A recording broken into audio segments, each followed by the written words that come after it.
आप सभी दर्शकों को भैया जी का प्रणाम। यहाँ सुल्तानपुर में हम पहुंच गए हैं, जिसे कुश भवनपुर कहा जाता है। गोमती नदी का किनारा है और रामायण कालीन संस्कृति है। यहाँ पर महर्षि दुर्वासा, वाल्मीकि और महर्षि वशिष्ठ तप कर चुके हैं। कुल मिलाकर यह धरती अत्यंत पावन और पुनीत है। आइए यहाँ के युवाओं से बात करते हैं और जानते हैं उनकी राय आपके अपने कार्यक्रम हेलो भैया जी में।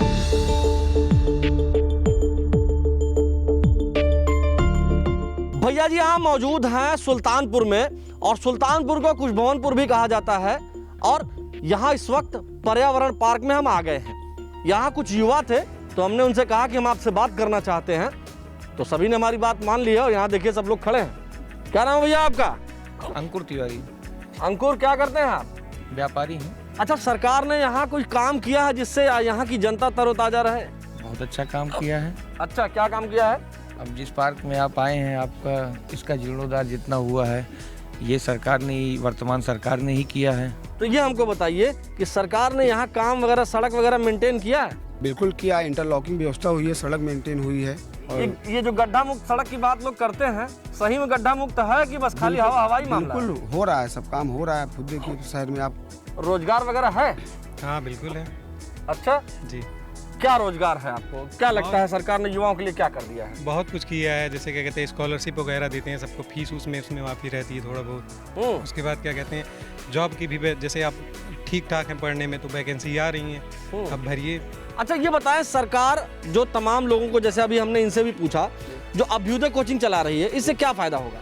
अभ्युदय कोचिंग से काफ़ी बच्चों को फ़ायदा है। जैसे कि देखिए कि जैसे गरीब बच्चे हैं, पढ़ना चाहते हैं, बाकी फीसें बड़ी महंगी है। दिल्ली हो गया, आपका लखनऊ हो गया, काफ़ी कॉस्टली फीसें हैं। तो उससे क्या होगा, बच्चे फ्री में तैयारी कर सकेंगे। अच्छा, क्या नाम है आपका? ऋषभ वर्मा। ऋषभ, बताइए यहाँ जो है सरकार ने कुछ काम वगैरह किया है? भैया बहुत सरकार ने काम किया है।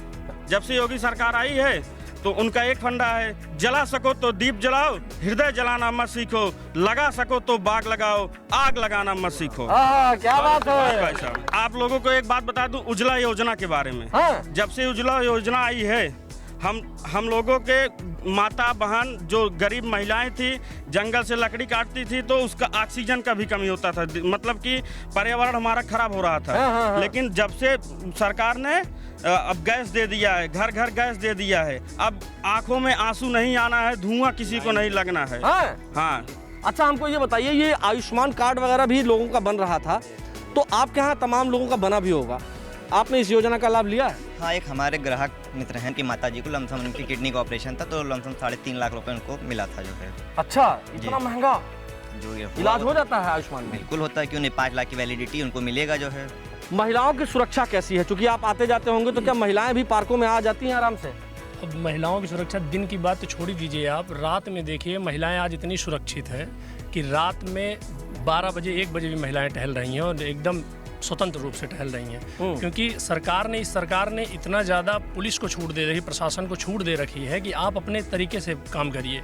इसमें न किसी प्रधान का, नेता का, किसी का दबाव नहीं चल रहा है। सबसे बड़ी चीज़ कि यहाँ गुंडा राज खत्म हो गया है, एकदम से बड़े बड़े गुंडों का घर ढाया जा रहा है। ये बताएं हमको आप कि यहाँ साफ सफाई, सड़कें, महिलाओं की सुरक्षा इत्यादि सब कैसी है?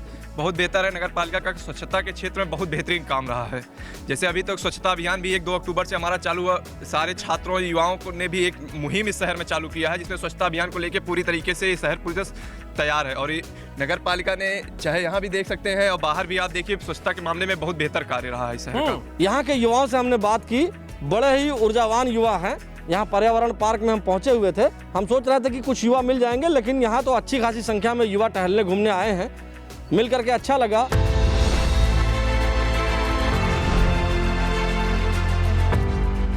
भैया जी यहाँ मौजूद हैं एक खेत में, सुल्तानपुर के गांव में हैं। गांव का नाम है गौरा बारा मऊ, और यहाँ एक किसान हैं सुहेल आलम जी, उनके पास हम आ गए हैं। ये हमारे साथ में खड़े हैं। ये किस तरह की वैरायटी धान की है जो आपने लगाई है? सबसे पहले तो यही बता दीजिए, क्योंकि खुशबू बहुत बढ़िया आ रही है। ये शंकर प्रजाति का बीज है, इसको रॉयल भोग बीज कहते हैं। ये हम लोग पहले टाइप 3 पसंद करते थे, वो बहुत अच्छा धान चावल होता था, तो उसकी पैदावार बहुत कम होती थी। लेकिन कुछ कंपनियों ने रिसर्च करके ऐसी वैरायटी बना दी कि जिसमें पैदावार भी अच्छी है, सेंटेड भी है, मुलायमियत भी है। तो ये हम लोगों के लिए बहुत भार रही है। अच्छा, ये आपके हाथ में आपने जी जी जी। अच्छा, हम सुहेल जी आपसे ये बात जानना चाहते हैं कि किन किन चीज़ों की खेती आप करते हैं और कैसे करते हैं?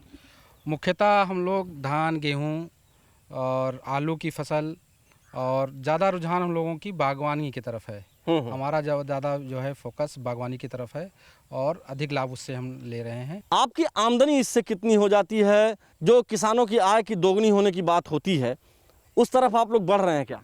बिल्कुल, अगर जो है वैज्ञानिकों के ध्यान पे पुरानी प्रथाओं को छोड़कर नए टेक्निक में आया जाए, अच्छा, तो वैज्ञानिकों की सलाह से नई प्रजातियां, जैसे आमों में हम आ जाएं बागवानी में, अब वो नई नई संकर प्रजातियां जो आ रही हैं वो बौनी वैरायटियां होती हैं, वो देखने में खूबसूरत हैं और हर साल फसल आती है। अच्छा, हम आपसे एक बात जानना चाहेंगे, क्योंकि आपकी सिंचाई वगैरह के लिए भी तो व्यवस्था होगी? जी जी जी। तो हमने बिजली आती है? बिजली इस वक्त बहुत अच्छी, कम से कम 18 घंटे हम लोगों को पूरी बिजली मिल रही है। पहले और अब में अंतर क्या है बिजली में? पहले का कंप्लेन बहुत लेट होता था, अब जो है कंप्लेन बहुत टाइमली हो जाता है और बिजली पहले से बेहतर हुई है।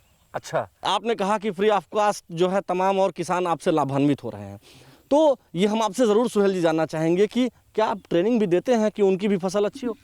हमारा जो अपना ज्ञान है हम उनको जो है देते हैं, अच्छी सलाह देते हैं और लोग प्रसन्न होते हैं, अपने लाभ ले रहे हैं। अच्छा, तो मतलब एक तरह से किसानों की आय आप स्वयं दोगुनी करवा दे रहे हैं? जी जी, यही बेहतर है, और उनकी दुगनी होगी तो हमारा देश जो है तरक्की करेगा, राष्ट्र तरक्की करेगा। मैं आपसे इतना प्रभावित हो गया हूँ सुहेल जी। देखिए, ये है किसान जो पसीना आज हमारे आप माथे पर देख रहे हैं, इस पसीने से प्रतिदिन किसान दो चार होता है, लेकिन आय दोगुनी हो जाए अगर किसान की और मेहनत करे किसान, तो हम सभी का पेट भर जाता है।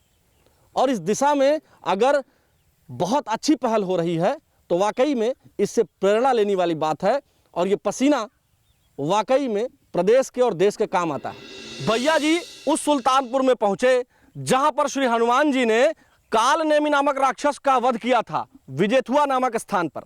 यहाँ के युवाओं से हमने बातचीत की, उन्होंने दिल खोलकर अपनी बात रखी, और इसके अलावा यहाँ के किसान अद्भुत हैं और उन्होंने जो फसल उगाई है वही हमारे आपके थाली तक आती है। कुल मिलाकर यहाँ युवा और किसान दोनों अद्भुत काम कर रहे हैं और उनकी आवाज़ आपके दिल तक पहुंची होगी। अब हम अगले जिले में चलेंगे, वहाँ के युवाओं से बात करेंगे और जानेंगे कि उनकी राय क्या है आपके अपने कार्यक्रम हेलो भैया जी में।